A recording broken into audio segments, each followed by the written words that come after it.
This is Speaking of Writers. I'm Steve Richards. The book is Blood and Stone. The author, Elias Carroll. Percival Drake is the Prince of Edelheim and the heir to the throne. And with his father's ever-worsening illness, it seems he'll take that throne soon. Until, for the first time in 150 years, Edelheim is invited to attend a council of nobles in the neighboring kingdom of Ethel. And then disaster strikes. The Temple of Last Rest, where the council is being held, is destroyed, and Percival is caught in the middle of it all. Now disowned by his family, armed with a blade, cursed by ancient magic, and on the run, he must navigate an unfamiliar world while coming to terms with his sins, his identity, and the dark legacy of House Drake. Elias Carroll is a 19-year-old writer from Bozeman, Montana. He has been writing since 2013, and in his free time enjoys playing fantasy RPG video games and TTRPGs like Dungeons and Dragons. Blood and Stone is his first published novel. Elias joins me now. Welcome to this program. Yeah, thank you so much for having me. Elias, how did you become an author? Honestly, I've been writing pretty much my whole life, just telling stories, and this is just the first time that that's actually turned into a book.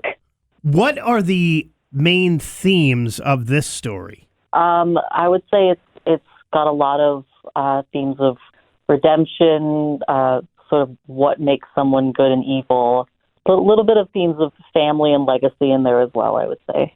Let's talk about some of the characters I mentioned in the introduction. Percival Drake, how did you create Percival Drake? I mean, with a lot of writers, I know you put a lot of yourself in characters. I think that was definitely the personality. I definitely projected a lot of my own personal feelings onto him. Creating him as a character was a lot of self introspection, and also just looking at other things that I liked in media that I have interacted with, video games, books, TV shows of other characters, and being like, oh, that's an interesting dynamic there. I want to take that and integrate it into my own story and doing stuff like that. Did the character come to you first, or the place, or the story? Which came first here? I would say definitely, in general, when I write, I come up with characters first, and then it's like character first, and then I do the world, and then the plot is always the most difficult part for me. I just kind of have a character in my head, and then I throw stuff at them and see what happens. Usually my process. Now, this world you created, Edelheim, what is it like? The country of Edelheim, definitely I drew a lot of influence from Norse and Scandinavian seafaring countries. In the name, Heim is the Old Norse suffix meaning home.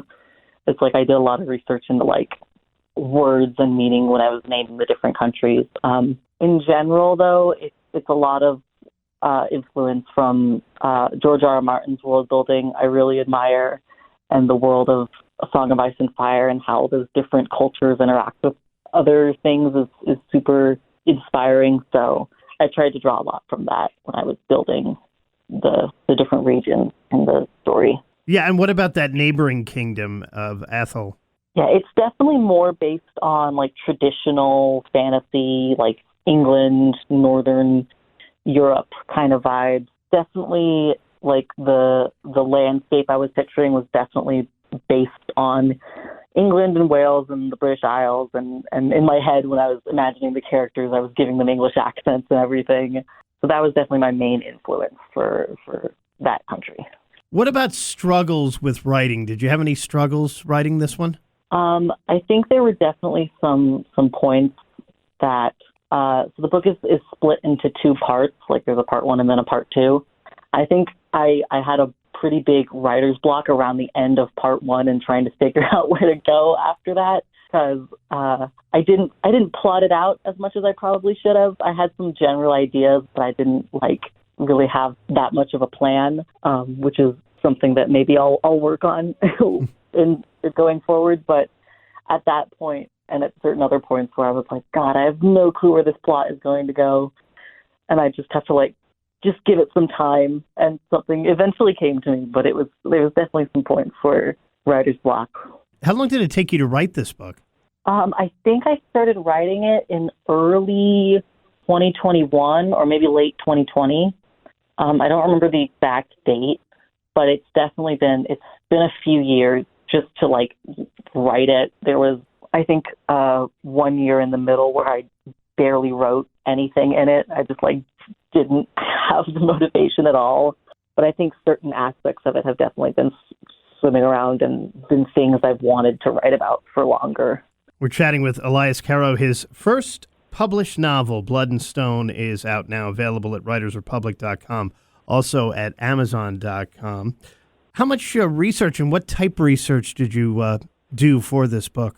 A lot of it was research on names and name meanings, especially when it came to naming locations, because that's something that I just struggle with. It doesn't really come naturally to me to just be like, oh, this is the name of a town.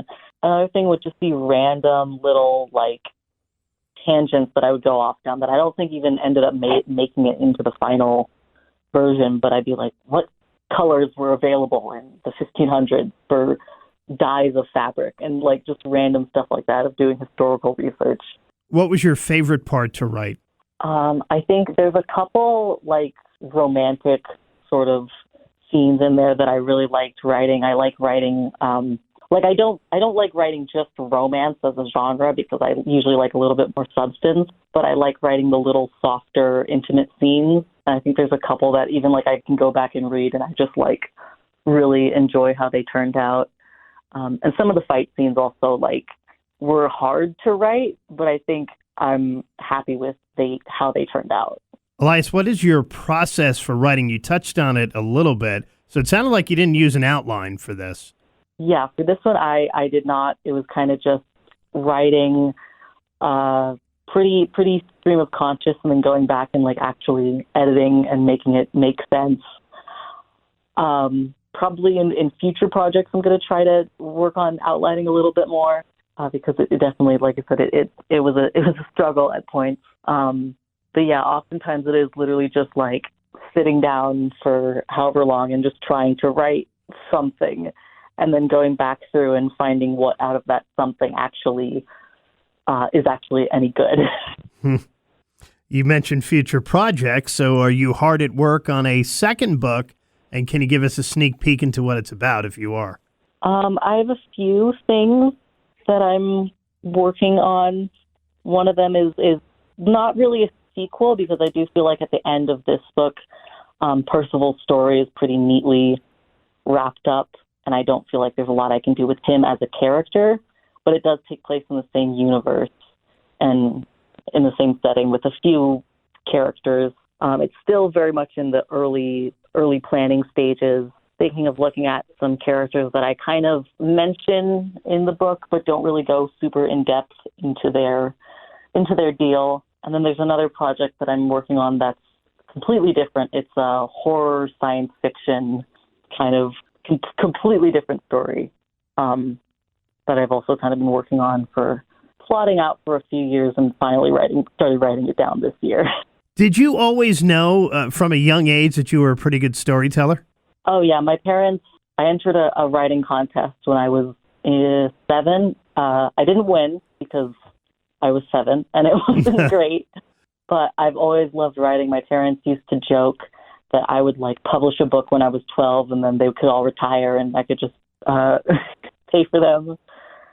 There's a man who lives in a nearby town, I think it's either Missoula or Helena, wrote the Aragon series when he was pretty young as well. And they always compared me to him, which is kind of funny. But yeah, I've always loved writing and storytelling and been really interested in that as just something that I would do with my life. What was the feeling like when you got this first one published? A certain amount of like relief, I guess, that it was like finally, not in like a bad way, but like finally over. Like I put all this work into it, and it's finally like I have something to show for it. And it's like obviously extreme satisfaction and nervousness because I didn't know how people would react with it or like what anyone would think of it because I hadn't really had anyone in my life actually look at it before I published it, really. What's been the reaction to it? From family members that have read it, that have talked to me about it, I think they said they've enjoyed it. I know my grandmother bought a copy, and she's been gradually making her way through it, and I saw her recently, and we talked a little bit about it. And I also got some good, like, feedback on, like, oh, this was something that I noticed, and it's, like, interesting to actually be able to have, like, a conversation aside from just, like, oh, it's good. Because I definitely prefer to actually get, constructive words from people on how I can actually improve as an author, as opposed to just, good job. Well, the book is Blood and Stone. The author is Elias Caro. Is available at writersrepublic.com and also amazon.com as well. Elias, thank you so much for joining me. Yeah, thank you so much for having me. And this is Speaking of Writers.